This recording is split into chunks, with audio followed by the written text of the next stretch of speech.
I effed the freak up with Don Garlits. Let me explain this to you guys. So I had a lady model come up, do a photo shoot. A couple years ago, I did a calendar for girls in cars. And this young lady came up. She really liked what I was doing, and she'd always been dying to learn how to work on cars.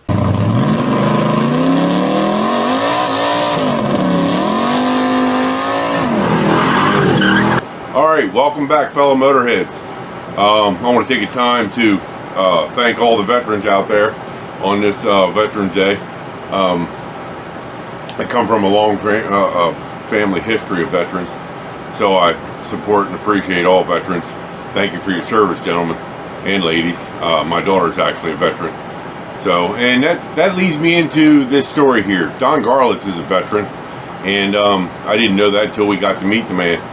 I want to take a second for this blah blah blah to help explain how this video happened, how these clips happened with Don Garlits, and a few more things I want to fill you in on.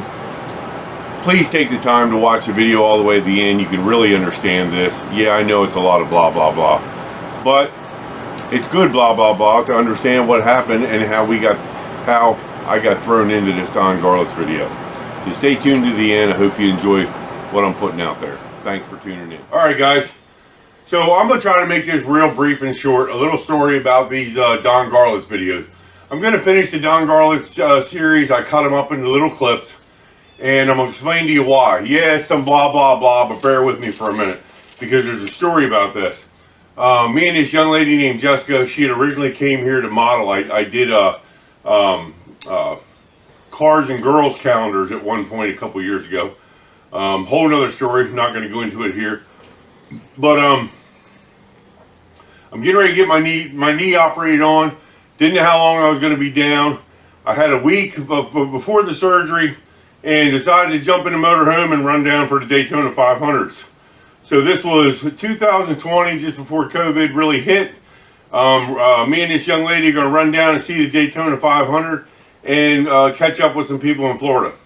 So she loves old cars and had been learning to work on her car, and she didn't know a lot about the muscle car history and racing and drag racing history. So we decided to run over to Don Garlits' museum. We're walking around the museum, amazing museum. He changes the inventory all the time, just an amazing museum. And I saw Don at the museum. So Jessica kind of prompted me. She said, go on, talk to him. I didn't get a chance to talk to Don that morning, but his grandson runs the museum. So I talked to the grandson and I emailed him what I was looking to do. So his grandson emailed me back the following day, the day we were supposed to go over to Daytona. I was staying at Stark, Florida, and the grandson emailed me back that they liked what I was doing on my website and would be glad to talk to me.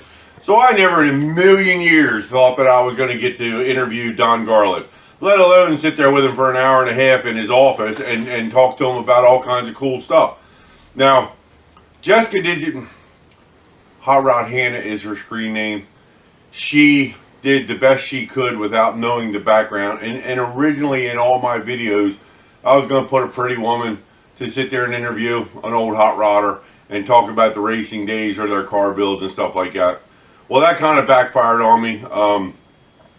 Unless you have the script just right, they really don't understand.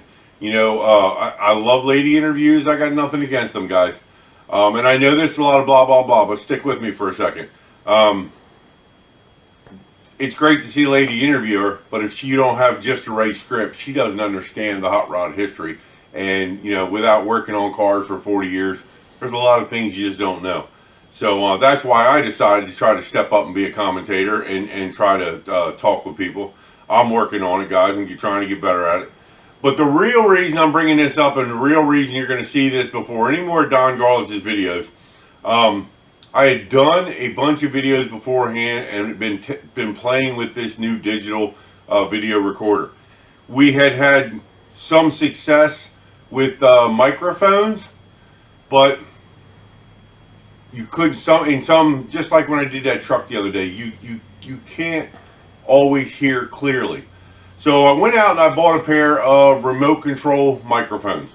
You clip them by your neck and you put them down in your pocket, and that's great. They work great.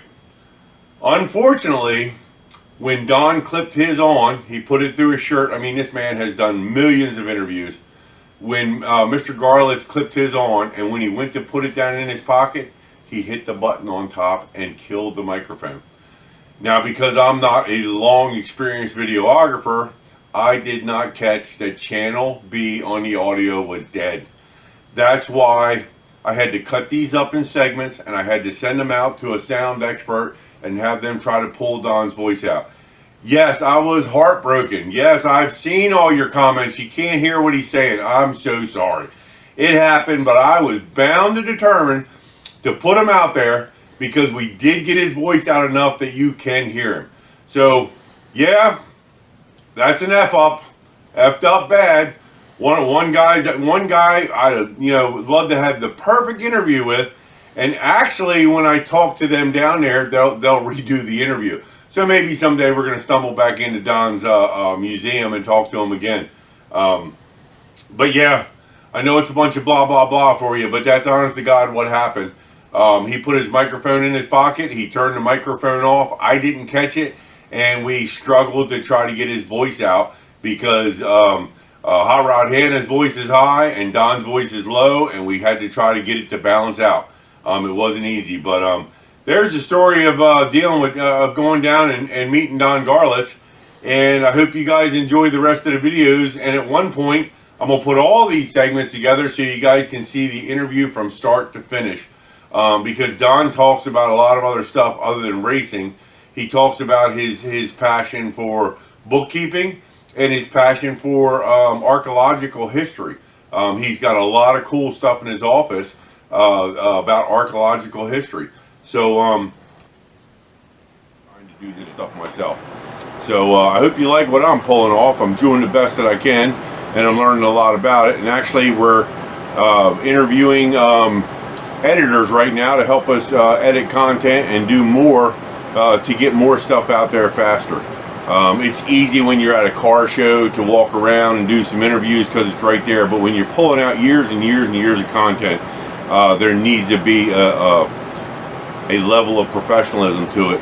And I'm just an old car guy doing the best that I can, trying to find a new skill and maybe make a few dollars for all my travel. So stay tuned. I'm glad you like what we're doing. A lot of new subscribers have come in, and we're doing the best we can. So enjoy it.